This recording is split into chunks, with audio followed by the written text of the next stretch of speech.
ministro de Educación, Marco Antonio Ávila, indicó que una de las principales tareas en materia de educación para este año 2023 será la implementación de educación sexual integral.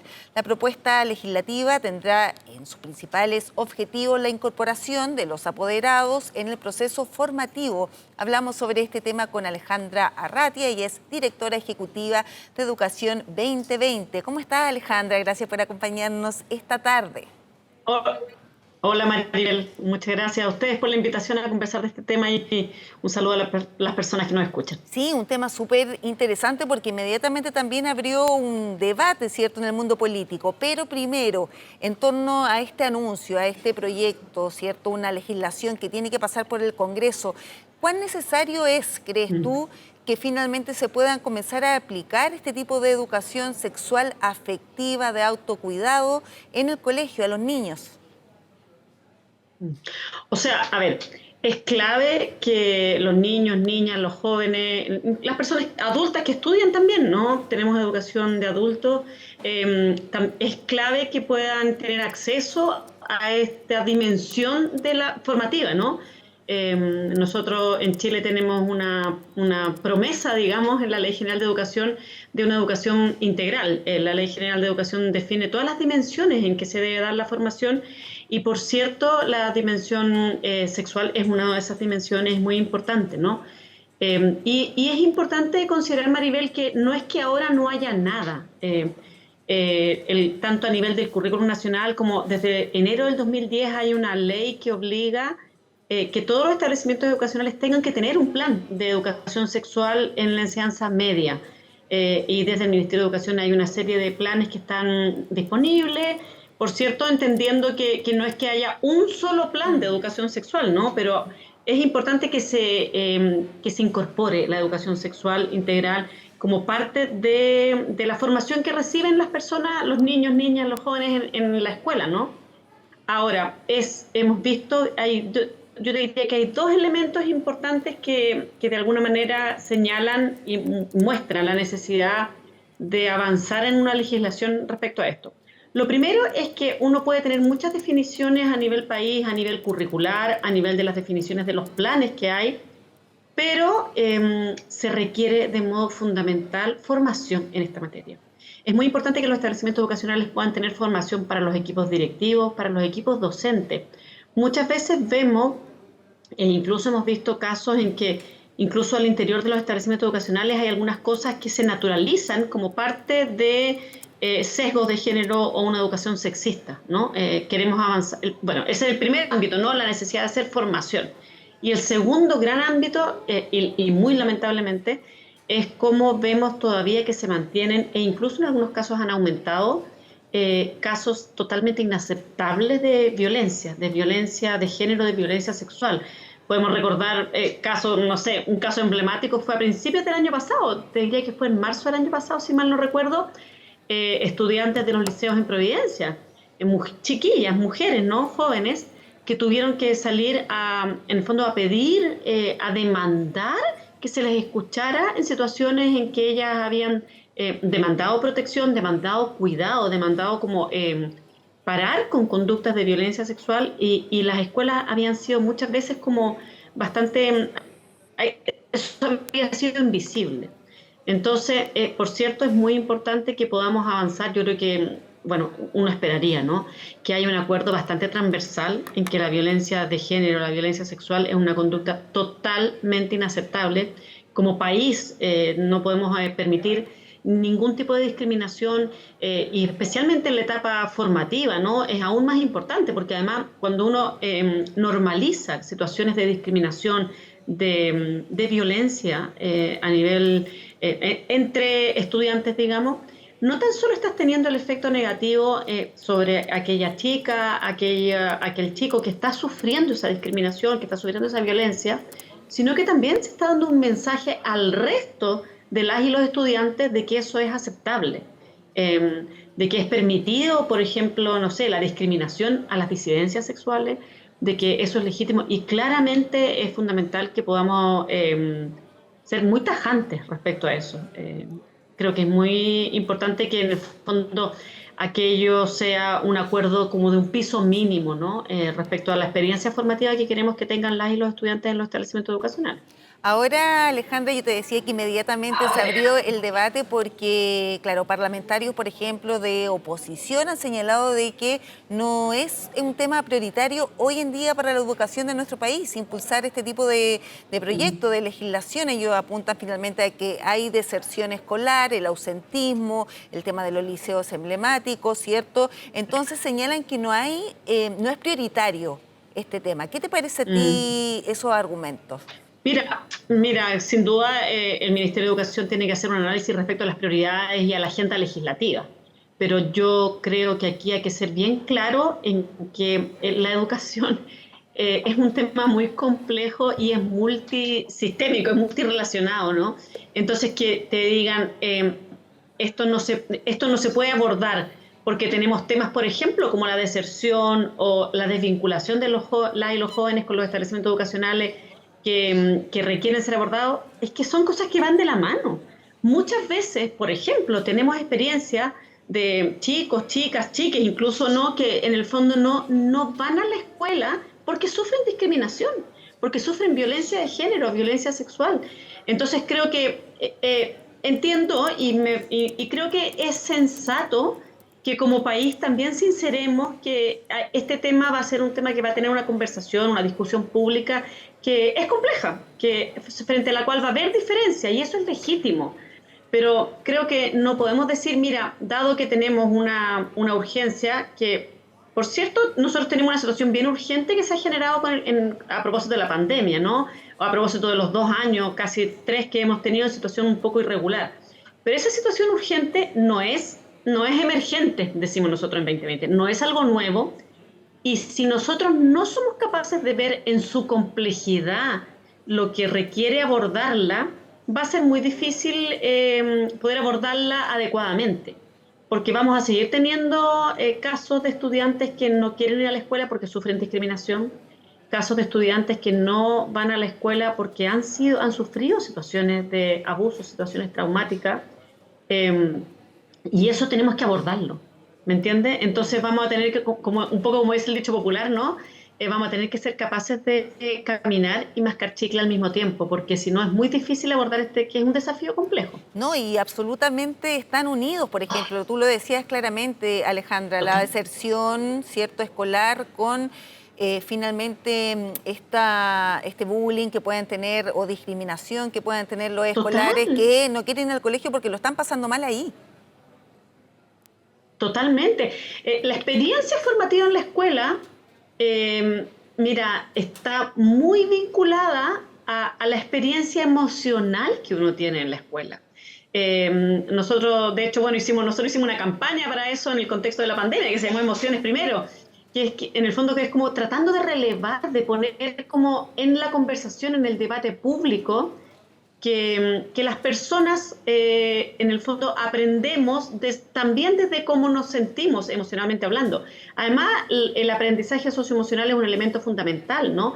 El aprendizaje como a convivir en sociedad, a respetar a todos los demás, a tratar bien, a que la escuela sea un espacio seguro, ¿no? Eso es fundamental. Y eso también es parte del aprendizaje en la escuela. Eso no es que, ok, vamos a aprender esto para luego aprender, voy a ponerlo bien como en una dicotomía, ¿no? Para luego aprender lenguaje y matemática. No.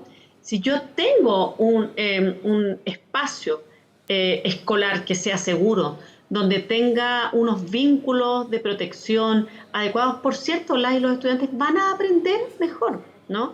Entonces, yo creo que es normal que este sea un tema que genera debate porque, por cierto, es un tema que toca algo muy como íntimo, además donde hay muchas visiones distintas.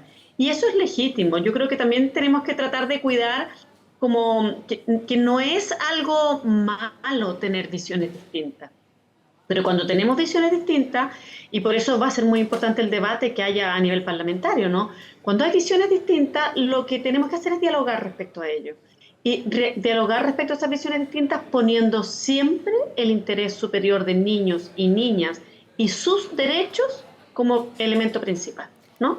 Sí. Y espero que eso nos ayude a tener un debate, una conversación más adulta, ¿no? También a través de cómo conversamos estas cosas vamos formando a las nuevas generaciones, ¿no? Es que, claro, eso también te quería preguntar, Alejandra. No es primera vez que surge alguna polémica con respecto a la educación sexual. Me acuerdo, me imagino que tú también, de las Claro. jocas en su momento, que también se abrió todo un Claro. debate de que no era necesario, de que la educación sexual partía en la casa, que no era necesario en el colegio.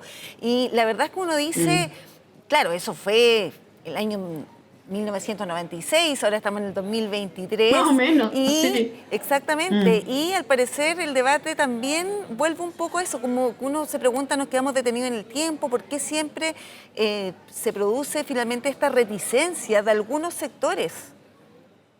Mm. Y, Sí, yo y- creo y- que...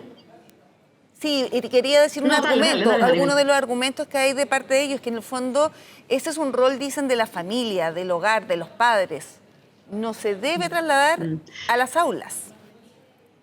Sí. Mira, es bien importante entender aquí que hay un derecho, que es el derecho a la educación, que está en juego aquí, ¿no? Y el derecho a la educación, ojo, bueno, esto tiene relación también con un debate que vamos a tener probablemente a lo largo del año, ¿no? Que es el debate constitucional también. El derecho a la educación es un debate, no sé, es un debate, es un derecho que es de los niños y de las niñas. Por cierto, hay un derecho de las familias, de los padres, madres, de los responsables de la educación de los niños y niñas, de educar a sus hijos.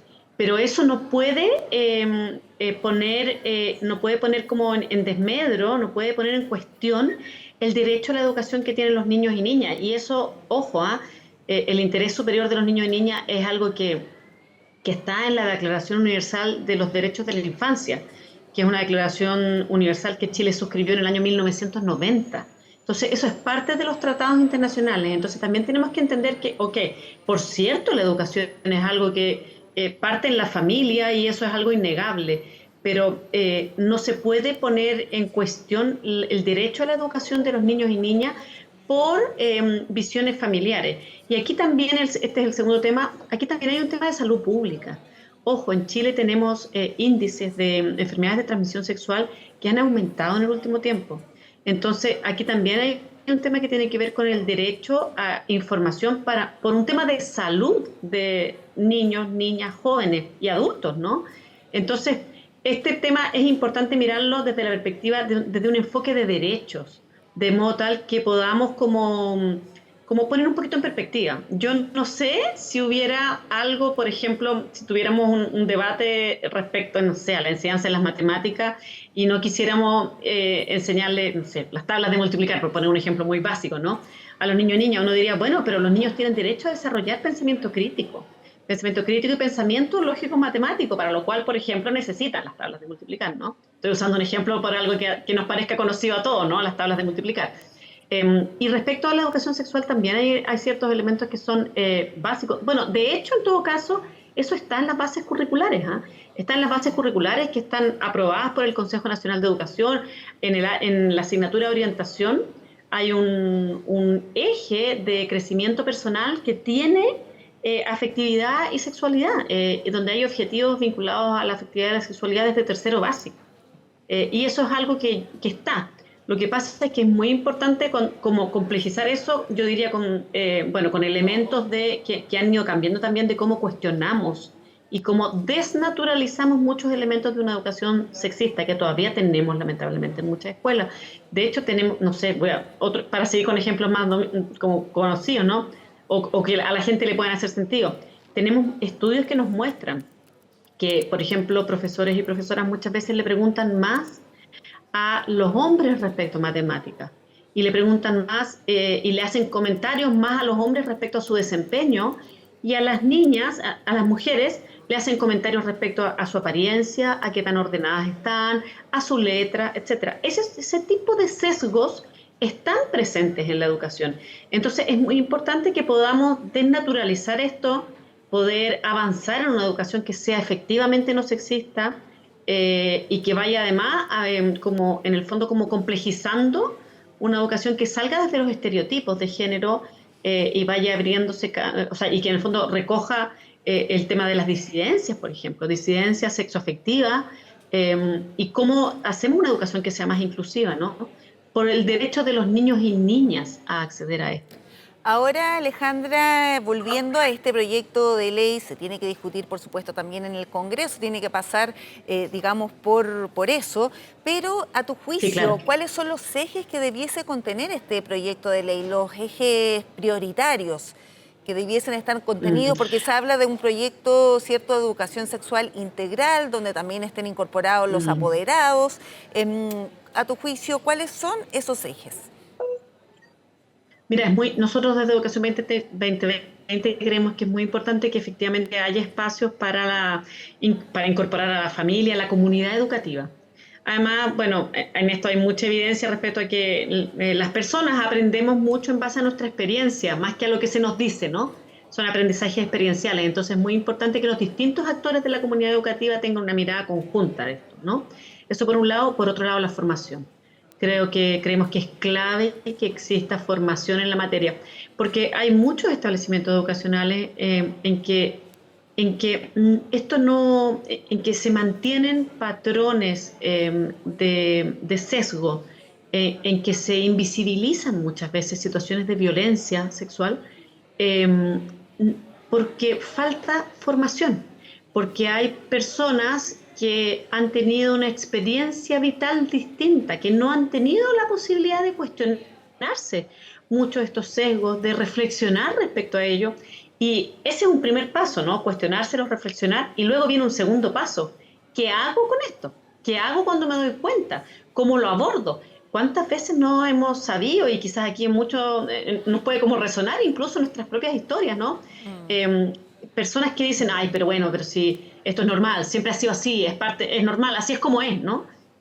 Eh, yo creo que a muchas de las personas que nos escuchan, lamentablemente, eso le va a resonar.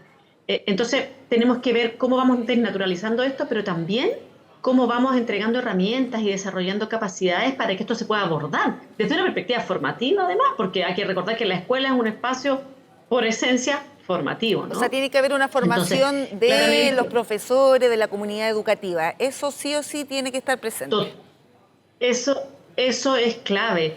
Y tiene que haber también como apoyos a la escuela para poder incorporar a la familia, a los distintos actores de las comunidades educativas.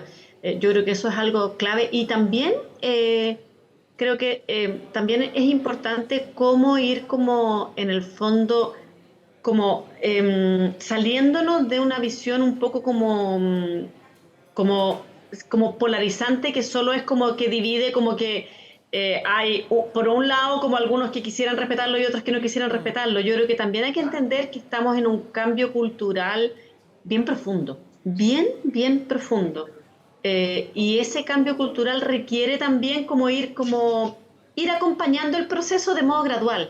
Es bonito, hay algunas organizaciones internacionales, si mal no recuerdo, creo que es UNICEF, que tienen como frameworks o como en el fondo marcos de referencia que van viendo cómo acompañar el proceso de los establecimientos educacionales desde una escuela que de alguna manera no ve los sesgos de género, hasta una escuela que ya tiene un enfoque más como transformacional, de reconocer como un enfoque menos binario en términos del género, ¿no?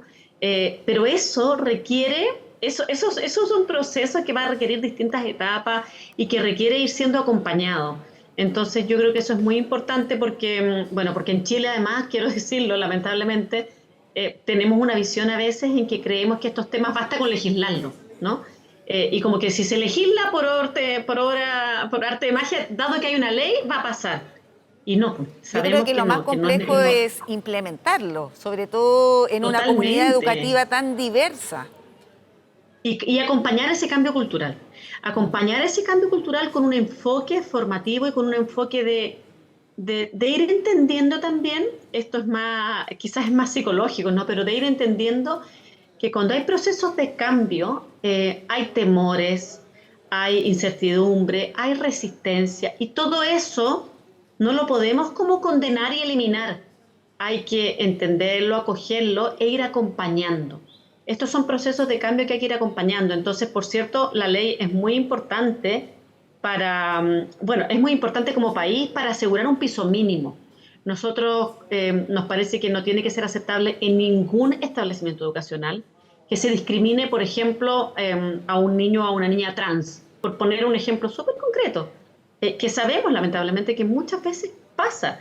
Eso creemos que tiene que haber un acuerdo país y por lo tanto una ley que diga no, eso no puede pasar. No puede pasar. Y luego, bueno, vamos a tener que ir viendo cómo podemos acompañar para que eso no pase, porque aquí un enfoque punitivo no resulta, ¿no? No podemos decir, no, vamos a castigar a los que no lo... Ok, por cierto, uno tiene que definir leyes en que tenga que ver cuál va a ser la sanción de no cumplir esa ley, pero lo más importante es que queremos resguardar ese derecho para los niños, niñas y para todas las personas en los establecimientos educacionales. No, sin duda que es muy, muy importante, un tema que también va de la mano con otros factores que hemos visto también en las aulas, como la deserción escolar. Vamos a ver cómo sigue Va muy de avanzando la mano. finalmente este debate que se tiene que dar, no solamente en el mundo político, ahí se legisla, pero también a nivel social, ¿cierto? Donde también sería importante tener la voz de Educación 2020 en el Ministerio de Educación para poder, ¿cierto?, realizar un proyecto macizo y con toda la expertise que tienen ustedes. Muchísimas gracias. Bueno, de hecho hay una mesa que se está haciendo, se han hecho algunos espacios de conversación en el ministerio y nosotros estamos participando en esa mesa, así que felices de poder seguir aportando. Y claro, es muy importante tener esta mirada de que esto no es como que no compite, no es que vaya en competencia con lo otro. Son elementos que van, incluso nosotros tenemos muchos testimonios de jóvenes a lo largo del país que te plantean que en el fondo sienten muchas veces que la escuela no recoge, la escuela, el liceo, la escuela como institución, ¿no? No recoge o no aborda aquellos temas que para ellos son importantes. Entonces también al ir abordando esos temas que para ellos son importantes va a ir haciendo que la experiencia formativa sea más significativa y por lo tanto que tú puedas también ir mejorando los aprendizajes de un modo más pertinente. Sí, sin duda, Alejandra, te queremos agradecer esta entrevista, tus palabras acá en Mega Muchísimas Noticias gracias. Alerta. Que esté muy bien, buenas tardes. Muchas gracias, buenas tardes.